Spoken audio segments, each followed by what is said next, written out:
भीत होना। और निर्वेक,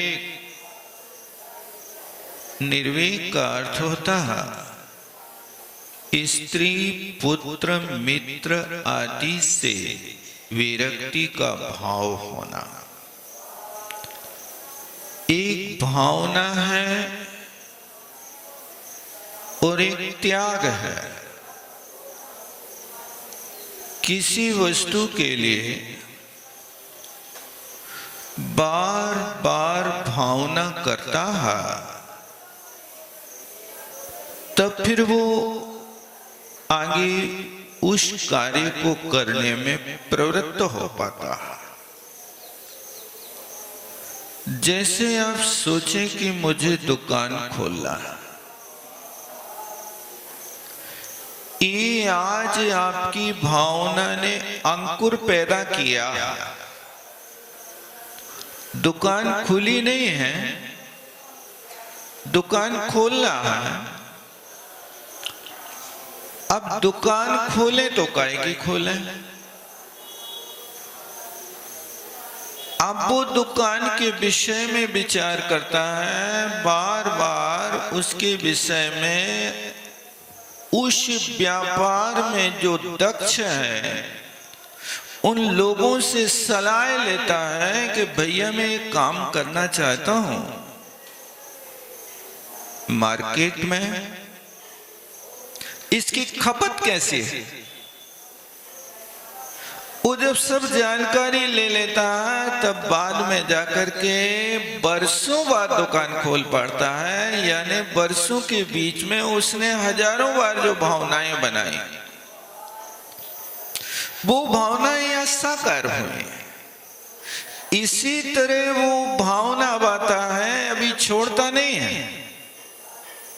स्त्री पुत्र मित्र आदि ये सब पर है, मेरी आत्मा से भिन्न है, ये मेरा स्वभाव नहीं है, ये तो नदी नाव संयोग है। जब तक ये पर्याय मिली है तब तक के लिए आपको ये रिश्ता निभाना होगा, इसको तोड़ नहीं सकते। क्यों? क्योंकि आप व्यवहार से भी दृष्टि है और लिखा भी है, व्यवहार को पालन करना है। तो किसी ने कहा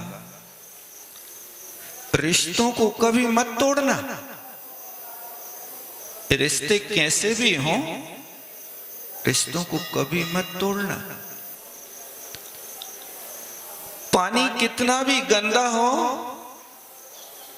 उसको मत फेंकना, क्योंकि वो पानी प्यास नहीं बुझा सकता। तो कोई बात नहीं, आग तो बुझा सकता है ना। इसी तरह रिश्ते तुम्हारी इच्छा की पूर्ति ना कर सके, कोई बात नहीं, लेकिन तुम गर्व से कह तो सकते हो कि हमारे रिश्ते हैं, हमारे परिवार के हैं, हमारा परिवार 100 लोगों का है। नहीं कह सकते? 100 लोगों का नाम सुनते विरोधी लोगों के पैर कांपने लगते हैं।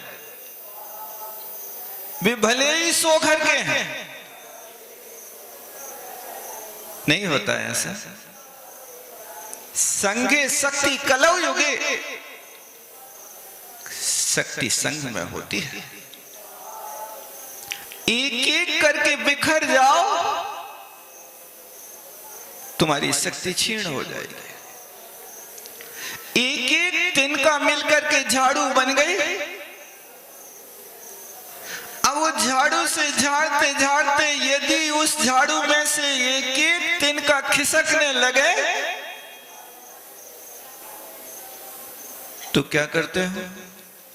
रोज एक एक तिनका उसका खिसकता है तो खिसकता जाए कि आज उस झाड़ू से निकला हुआ एक तिनका भी अच्छे अच्छे बड़े आदमी उस तिनका को पुनः उठा के फिर उसी में खोस देते हैं।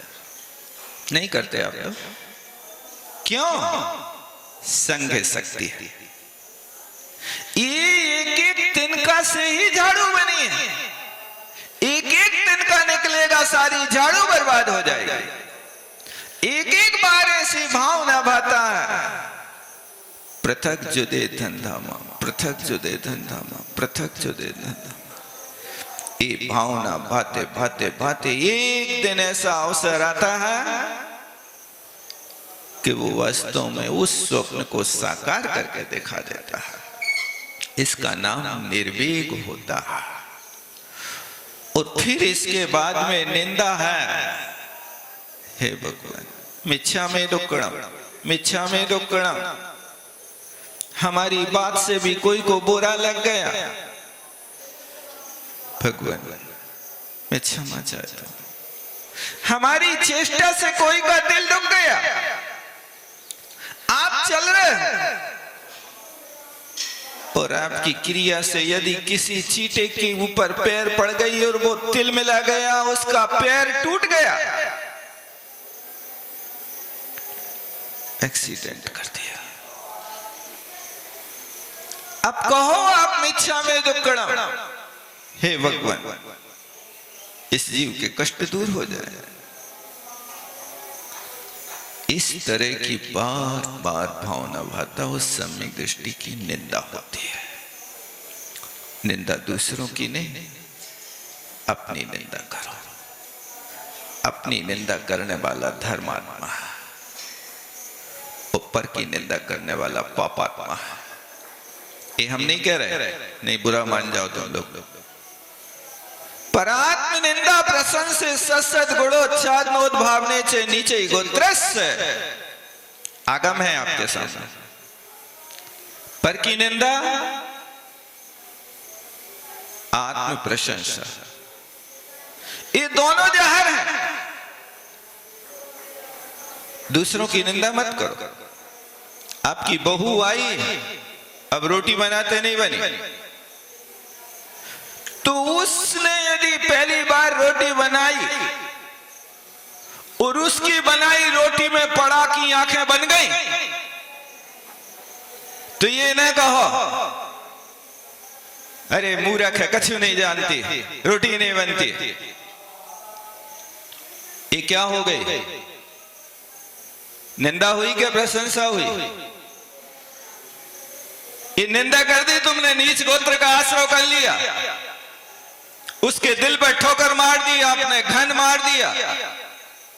वो तुम्हें अच्छी सास नहीं मानेगी। अच्छी सास बनाना है तो वो पड़ा की आंखें भी बनाए तो भी कहो बेटा पहला प्रयास है, आप बहुत सफल हो, बहुत सफल हो। क्योंकि कितना भी चतुर रसोइया हो, पहली रोटी तो उसकी भी करड़ी हो जाती है, नहीं हो जाती? देख लेना। कितना भी चतुर खिलाड़ी हो, आज तक कोई अपने कंधे पर नहीं बैठ पाया।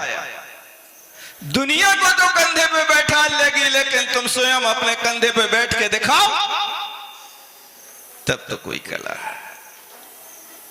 यदि आपने कहा बेटा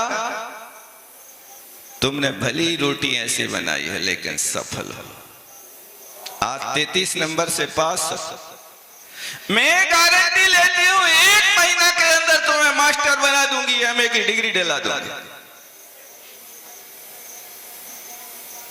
यदि आप इस तरह से कहते हैं तो वो कहेगी हमारी सासू मां तो लक्ष्मी मां है, आरती उतारेगी।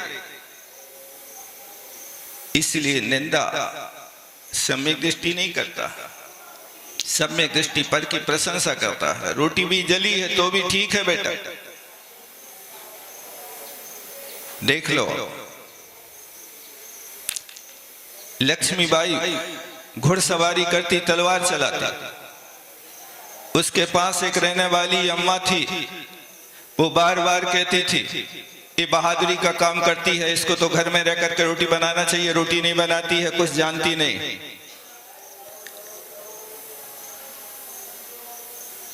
एक दिन उसने रोटी बनाई और रोटी बना करके बिल्कुल जला भुंजा के रख दी, और वो जली भुंजी रोटी उस राजा को खिलाई। राजा का नाम क्या था? क्या? दामोदर तो उसका बेटा था, उसके गंगाधर वो उसका पति का नाम था। तो उसके पिता जहां पली थी, उस राजा को खिलाई रोटी, जली भुजी फेंकने लायक। उस राजा ने खाने के बाद बड़ी बहुत प्रशंसा करी, धन्य है बेटी, तुम्हारे हाथों में अमृत लगा है, कितनी प्यारी रोटी बनाई।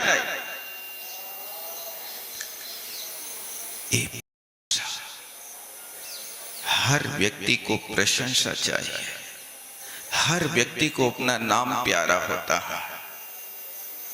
इसलिए सम्यक दृष्टि दूसरों की निंदा नहीं करता और सम्यक दृष्टि अपनी प्रशंसा नहीं करता। इस बात का ध्यान रखना। आपके पास गुण है, बताओ नहीं, गुण अपने आप प्रकट होकर के आएंगे, सामने उठ करके आएंगे। दोष है तो दिल से बताओ, हमसे ये काम नहीं बनता है, हम नहीं कर सकते। निगेटिव नहीं, आप सिखा दीजिए, मैं इस कार्य को करने की कोशिश करता हूं। ये सम्यक दृष्टि का लक्षण है। यदि आप सम्यक दृष्टि है तो ध्यान रखना, यदि किसी की निंदा करना है तो उसके कान में से करना, और किसी की प्रशंसा करना है तो माइक में से आके करना। बात समझे कि नहीं समझे? निंदा उसके कान में से करोगे तो तुम्हारा स्थितिकरण और गुहनंग होगा, और प्रशंसा माइक में से कहोगे तो तुम्हारी गुण ग्रहण की दृष्टि रहेगी। बस प्रशंसा वास्तविक गुणों की करना, तिल का ताड़ मत बनाना, चाटुकारता मत करना, नहीं तो तुम्हारे तो, क्योंकि हमारा तो लक्ष्य है कि हम कोई की भी प्रशंसा कर देते हैं, व्यसनी की भी प्रशंसा। क्यों? क्योंकि मेरा तो लक्ष्य से जैसे जाके देश में रहिए, बेसो बेसो कहिए, और ऊंट बिलैया ले गई तो हाजू हाजू कहिए। अपन तो ऐसे आदमी नहीं, गुण है तो छिपाओ नहीं। गुणों की प्रशंसा वास्तविक होना चाहिए और सबके सामने होना चाहिए। उसमें आपको दबी डाड़ से नहीं करना चाहिए। वो दोष है तो ढाक करके रखना चाहिए। निज गुण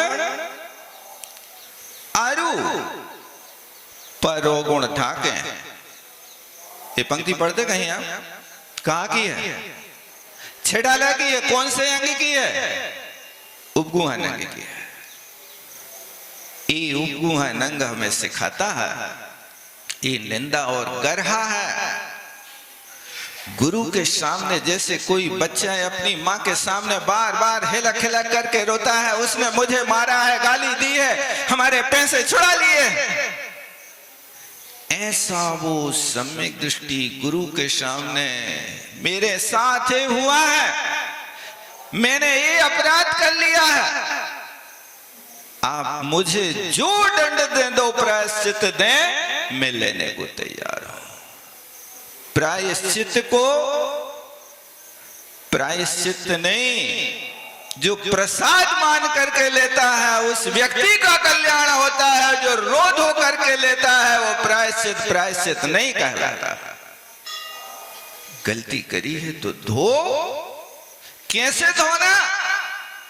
यदि तुम्हारे कपड़े में गंदगी लग जाए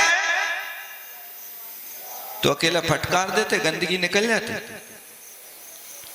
एक कपड़े पर लगे हुई गंदगी को आप लाख उपाय करके उसको हटाने की कोशिश करते हो।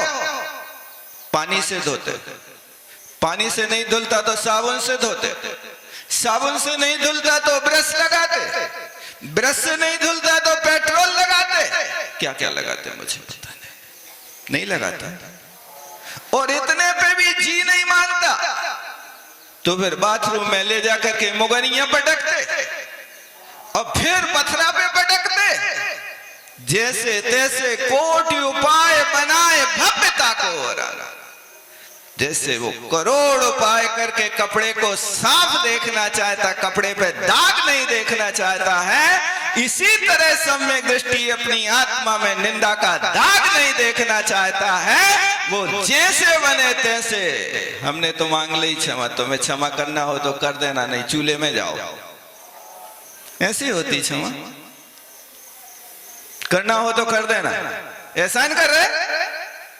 अरे अपराध किया है, जैसे तुम कपड़े को धो रहे हो ऐसे उस व्यक्ति को नाराज किया है तो प्रसन्न करो, चाहे चरण छूना पड़े। मत घबराना कि पत्नी के चरण कैसे छूऊंगा। उस समय पत्नी नहीं, मैं अपराधी हूं, तुम साहूकार हो, मैंने दोष किया है। इस दोष की जैसे भी होगी तैसे अपने दोष को साफ करो, निकाल लो दोष। तब वास्तव में उसका नाम गर्हा होता है। इस प्रकार उपशम भाव अति शांति परिणाम, मिथ्यात्व का और कषाय का परिणाम। भक्ति है कि ऐसी भक्ति करो, ऐसी भक्ति करो। कैसी?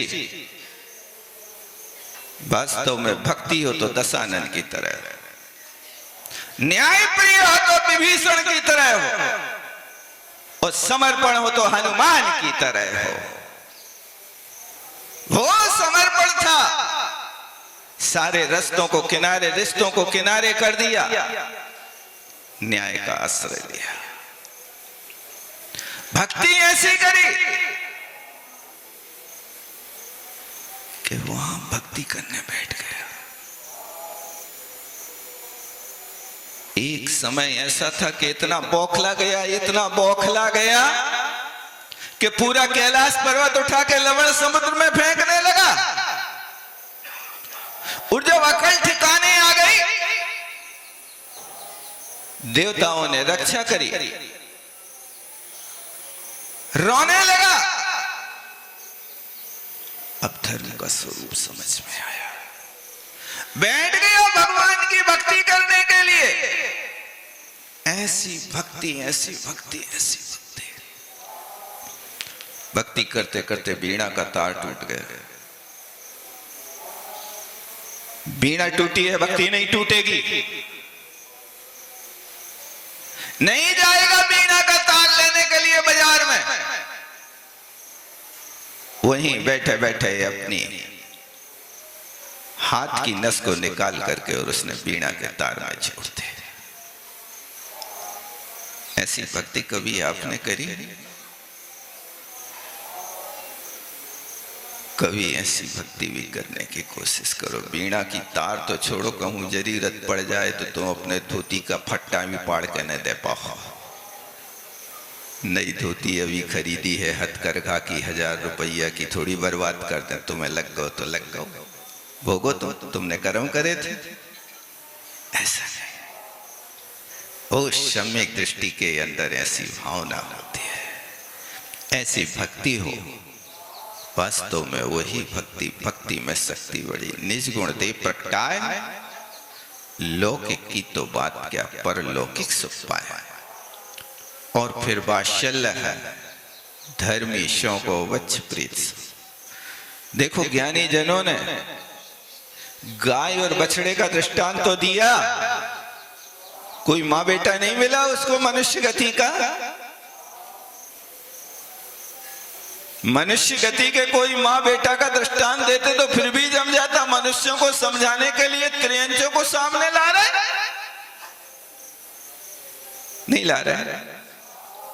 सारी उपमाएं त्रियंचों से लगा दी। बोली है तो कोयल जैसी है, कंठ कोकिला।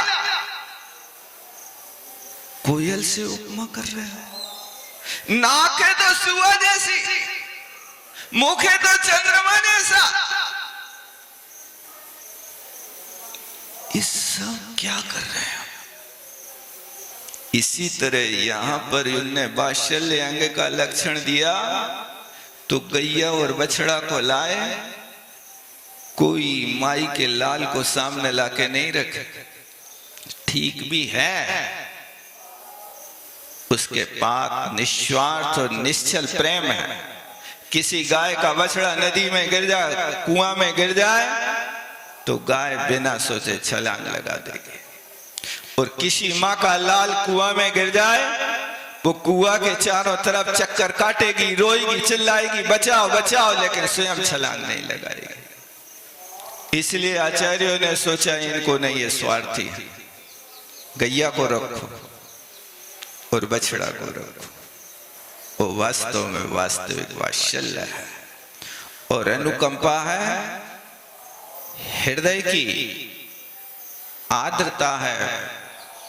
दुखी जीवों को देख करके आपके आंखों में आंसू आ जाए, जैसे बने तैसे उसको कष्ट को दूर करने का प्रयास हो जाए, ये अनुकंपा है। ये 8 गुण सराग सम्यक दृष्टि के, और वो भी अभी पहला सराग सम्यक दृष्टि चौथे गुण स्थानवर्ती है, उसके लिए ये पालन करना है। देखो गाथा में लिखा है, आचार्य महाराज ने आगे स्पष्ट कर रहे हैं, देखिए अपनी पुस्तक। गाथा कथित लक्षण से, एक गाथा में कहा हुआ लक्षण चतुर्थ गुण स्थानवर्ती सम्यक दृष्टि जीव के होता है। देखो मिला कि नहीं मिला? कौन सा गुण स्थान लिखा? चतुर्थ गुण स्थानवर्ती माने चौथे गुण स्थानवर्ती यदि सम्यक दृष्टि है तो ये चीजें उसके अंदर प्रकट हो जाएंगी। अब सम्यक दृष्टि हो के नहीं हो, तुम ही बता दो कहाँ है, हम ही बताएं, तुम्हें अनुभव नहीं हो रहा है? क्या हुआ? आप क्या हो तो सम्यक दृष्टि हो जाए, उनने क्या हो तो मिथ्या दृष्टि है, हमें तो पता नहीं क्या होने क्या। अच्छा, अरे ये मिलान करो। ये बहुत प्यारी पंक्ति, इन विषयों को कोई पढ़ेगा नहीं दुनिया में, न कोई स्पष्ट बताएगा जितना स्पष्ट जैसे महाराज ने लिखा है कि सम्यक दृष्टि का लक्षण और कर्तव्य क्या होता है। इस पंक्ति को नोट कर लो अपनी डायरी में। इस चतुर्थ गुण स्थान वर्ती सम्यक दृष्टि सराग सम्यक दृष्टि का लक्षण है। और फिर कहते हैं अथवा, अभी समझ में नहीं आई, समझो और समझो सिद्धांत की बात। कहते अनंतानुबंधी अप्रत्याख्यान वर्ण संज्ञा क्रोध मान माया लोभ उदय जनिता राग द्वेष मोह सम्यक दृष्टि ना संति इति पक्षा। आप कहते हैं कि उस अनंतानुबंधी और अप्रत्याख्यान वर्ण कसाय है नाम जिसका, ऐसे क्रोध मान माया लोभ उदय जनित राग देश मोह सम्यक दृष्टि को नहीं होता है। क्यों नहीं होते हैं? इति चेत, ऐसा प्रश्न करते तो कहते निर्विकार परमानंद एक सुख लक्षण परमात्मा उपादेयत्व सती षड्द्रव्य पंचास्तिकाय 7 तत्व 9 पदार्थ रुचि रूप से मूढ़त्रयादि 25 दोष रहत से तदनुसारी प्रसम संवेग अनुकंपा देव धर्मा कंपाल एव धर्मादि विषय आस्तिक अभिव्यक्ति लक्षण से पंचम गुण स्थान योग्य आदेश देश चारित्र अविना भावी सराग सम्यक तो अन्यथा नुपत्ति। अब देखो यहां पर अब एक सीढ़ी आगे बढ़ते हैं। अभी तक आपने चतुर्थ गुण स्थान वर्ती जीव की बात सुनी थी, क्योंकि चतुर्थ गुण स्थान वर्ती जीव ने उन 8 गुणों को धारण कर लिया। अब पंचम गुण स्थान में पहुंचते हैं, एक सीढ़ी आगे बढ़ती है। पंचम गुण स्थान वहां से प्रारंभ होता है। जो जीव सम्यक दर्शन के साथ 12 व्रतों का पालन प्रारंभ कर देता है, 5 अणुव्रत, 3 गुण व्रत और 4 शिक्षा व्रत, ये 12 व्रत प्रारंभ होते हैं। तो वहां से अणुव्रत प्रारंभ हो जाता है, उसका पंचम गुण स्थान हो जाता है। उस पंचम गुण स्थान वर्ती का क्या कर्तव्य है, देखो यहां मिलाओ। कहते हैं कि वो निर्विकार परमानंद एक सुख लक्षण परमात्म उपादेयत्वेष्यति, ये दृढ़ आस्था है। कैसी आस्था है? मुझे चक्रवर्ती बनना है। इस आस्था के साथ वो देखता है, और नीचे नहीं, जो निर्विकार परमानंद, परमानंद किसे कहते हैं? जो सारी की सारी इंद्रियों से रहित आत्मिक सुख होता है, वो आत्मिक सुख परमानंद कहलाता है। वो आत्मा से ही होता है, पर द्रव्य से उत्पन्न नहीं होता। जैसे मान लीजिए जलेबी की मिठास और अंगूर की मिठास, ये दोनों चीजें मीठी हैं, लेकिन जलेबी की मिठास उसका स्वाभाविक मीठापन है कि उस जलेबी में मीठापन बाहर से थोपा गया है। क्या है? पता है ना? जलेबी मीठी है, पक्का है, लेकिन जलेबी मीठी है कि शक्कर मीठी है? क्या है मीठा? शक्कर है ना। फिर शक्कर को भूल करके जलेबी के गीत क्यों गा रहे हैं आप कि जलेबी मीठी है? ये अवर्णवाद नहीं कर रहे आप। किसी का गुण और किसी में लगा दिया। ये तो ऐसा लगता है कि पैरों में पहने वाला पजामा कोई गले में लपेट रहा है। ठीक है ना? पैर पाओगे कि नहीं? तो आपको जलेबी की मिठास बाहर से आई, बिल्कुल पक्का है,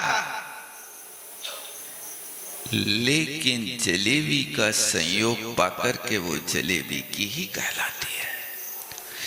इंद्रिय सुख जलेबी की मिठास की भांति वो बाहर से आ रहा है, अपने आनंद आत्मा से नहीं आ रहा। आप जब रसगुल्ला खाओगे तो डकार आएगी, लेकिन रसगुल्ला का नाम लेते डकार आएगी कि नहीं आएगी? पेट भरेगा कि नहीं? अब आपको डकार लेने के लिए, आनंद लेने के लिए रसगुल्ला खाना पड़ेगा, और रसगुल्ला को खाने के पहले आपको बहुत सारे साधन जुटाना होंगे। क्या क्या जुटाना पड़ते हैं? हमारे घर में तो सब बनो रखो है, ये बातें नहीं करो, लेकिन सामग्री देखो उसमें कितनी जुटाना पड़ रही है। ये पराधीन सुख है, स्वाधीन नहीं है। आपने सारी सामग्री जुटा के रख ली है, सीरा बना लिया, मावा ले लिया, रसगुल्ला बना लिया है। अब गैस पे कढ़ाई रख दी है, और वहां जैसे गैस चालू करने गए और सिलेंडर खोखला हो गया। अब बताओ रसगुल्ला खाओगे कि नहीं खाओगे? खा पाओगे कि नहीं खा पाओगे? अब वो रसगुल्ला तो खिसकाओ बाहर, पहले अब जाओ वहां लाइन में लगो, 1000 रुपया तिजोरी से निकालो, और फिर आप सिलेंडर ले आओ, तब कहीं काम होगा। ये पराधीनता है। लेकिन अंगूर की मिठास बाहर से नहीं आई है, वो कहां से आई है? वो प्रकृति से है।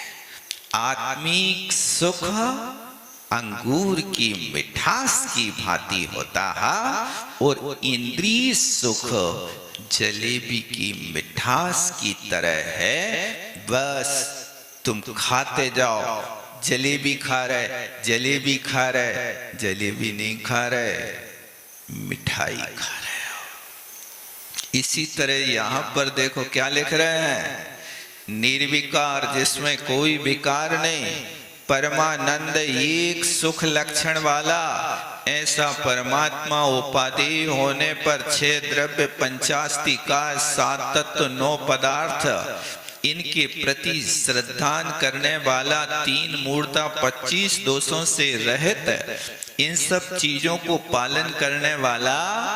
अब पंचम गुण स्थान में अभी 4 गुण और पालन करना है।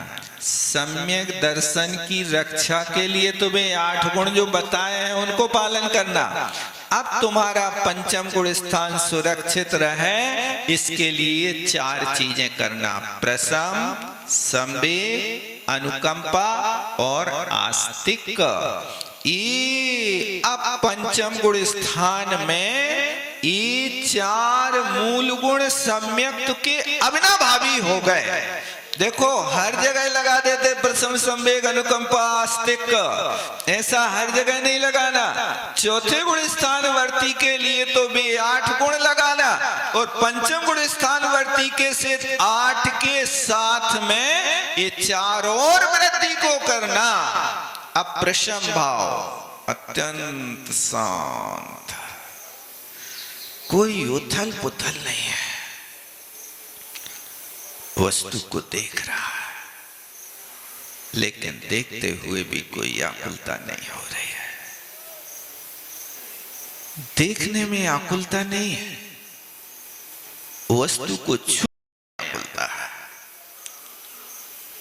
अग्नि वहां जल रही हो और आप आंखों से देख रहे हो तो कोई जलन महसूस होती कि नहीं होती? देखने से नहीं होती, लेकिन अग्नि के निकट पहुंचे तो आंच प्रारंभ हो गए, और जितने निकट पहुंचते जा रहे, जितने निकट पहुंचते पहुंचते पहुंचते अब अग्नि में हाथ डाल दिया।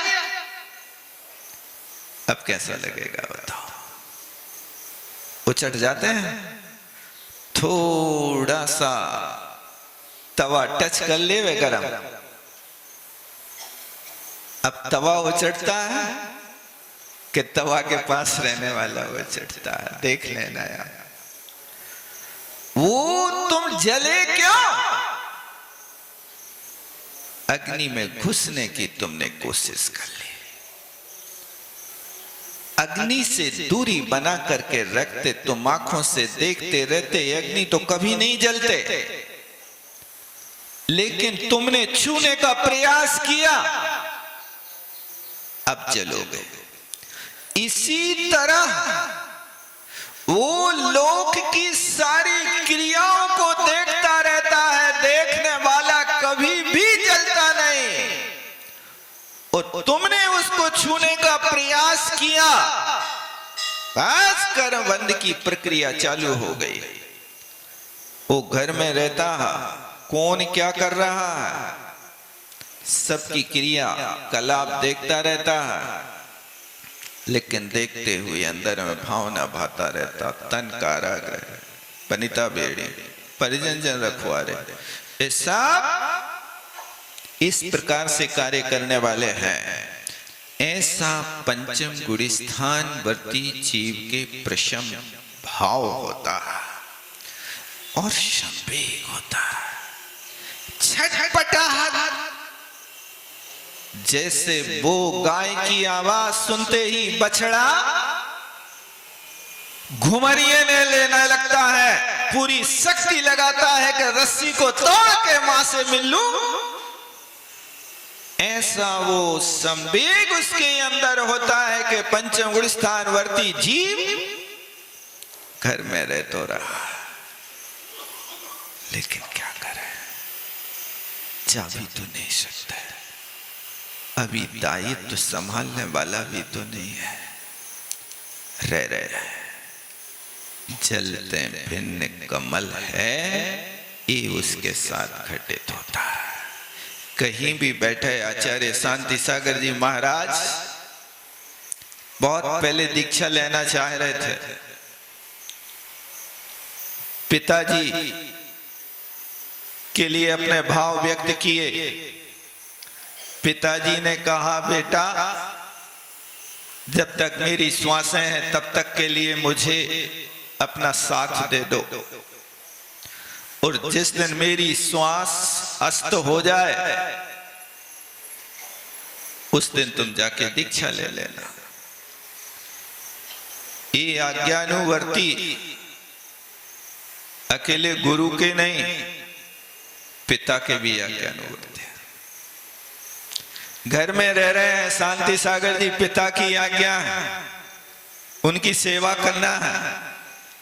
अब दुकान चला रहे हैं तो दुकान पे बैठे शास्त्र खोले हैं, पढ़ रहे हैं। ग्राहक आया, वो रखा है कपड़ा पे रेट पड़ा है, तुम्हें जितना चाहिए उतना ले लो, जितने पैसा होए पेटी में डाल दो। सुना कभी के नहीं सुना? ना सुना हो तो आचार्य चक्रवर्ती पढ़ लेना। ये होता जलते भिन्न कमल है, अंबर सहित दिगंबर है। दुकान चला रहे कि आत्मा का संचालन कर रहे? बताओ क्या कर रहे हैं? दुकान तो चल रही है, तुम्हें जितना चाहिए। यहां मोल भाव नहीं करो, रेट लिखा है एक दाम। अपनी बुद्धि से, ईमानदारी से 10 रुपया मीटर का कपड़ा है, 10 मीटर लिया है तो 100 रुपया डाल लेना, लेकिन हम गिनेंगे नहीं। और कहते हैं ऐसी दुकान चलती थी कि सारे दुनिया भर के ईमानदार लोग उन्हीं की दुकान पे आते थे, और बेईमान भी आ जाए तो भी वो ईमानदारी से डाल जाता था कि इस महात्मा का धन हमें नहीं बचेगा। और 1-8 रुपया यदि वापस लेना हो तो कोई बात नहीं, महात्मा के लिए काम में आ जाता, डाल जाता था। ऐसी दुकान तुमने चलाई कभी? जब शांति सागर जी के भाव होंगे तब पंचम गुण स्थानवर्ती भावना होगी, तब तुम्हारे माई बाप रोकेंगे कि बेटा हमारी श्वासों तक रुक जाना, और तुम ऐसी उपेक्षा वृत्ति से दुकान चलाओगे तो ऐसी चला लोगे। दुकान चलाना नहीं पड़ती है। लाभांतराय कर्म का क्षय श्रम होता है तो लोग बिना लाभ के तुम्हारे घर में पटक जाते हैं। दुकान तुम नहीं चला रहे, काम नौकर चाकर कर रहे हैं, लाखों की कमा करके बे दे रहे हैं, और यश तुम लूट रहे कि हम कमा रहे, तुम नहीं कमा रहे। तुम्हारे लाभांतराय कर्म का क्षयोपशम है कि बे तुम्हें कमा के दे रहे हैं। ये स्थिति है। ऐसे थे आचार्य शांति सागर। जलते भिन्न कमल की युक्ति उनके साथ चरितार्थ होती थी। वास्तव में ऐसा जीवन निर्वाह होता था। वो घर में रह रहे लेकिन ऐसे निरपेक्ष वृत्ति से रह रहे, दिन अपने काट रहे हैं। जब तक पिताजी का जीवन है तब तक गृहस्थी है, इसके बाद तो हमारे लिए मोक्ष मार्ग का रास्ता उसी समय खुल जाएगा। ये कोई भी काम करें, खेत में भी जाते थे तो अपना स्वाध्याय करते थे, चिंतन करते थे। वो लोग कहते थे कि तुम यहाँ खेत में काय हो बिचकूना बने बैठे हो, सारे खेत को चिड़ियाँ चुगी जा रही हैं।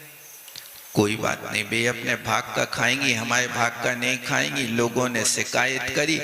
दूसरे दिन से उन्हें खेत में पानी के घड़ा और रखवा दे, तुम खेत के अनाज खाओ और पानी पियो और घरे चले जाओ,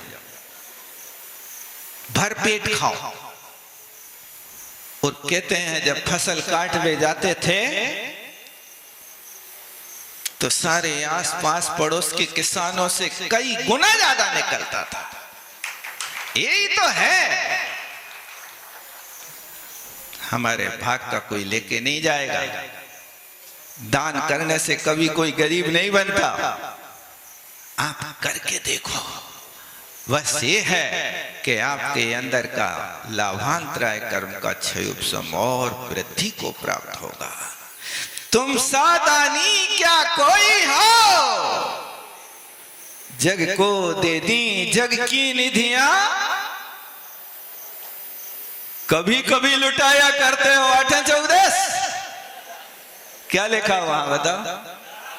दिन रात लुटाया। उनकी दुकान रात को भी चलती है, आपको तो लगना पड़ता 24 घंटे सेवा।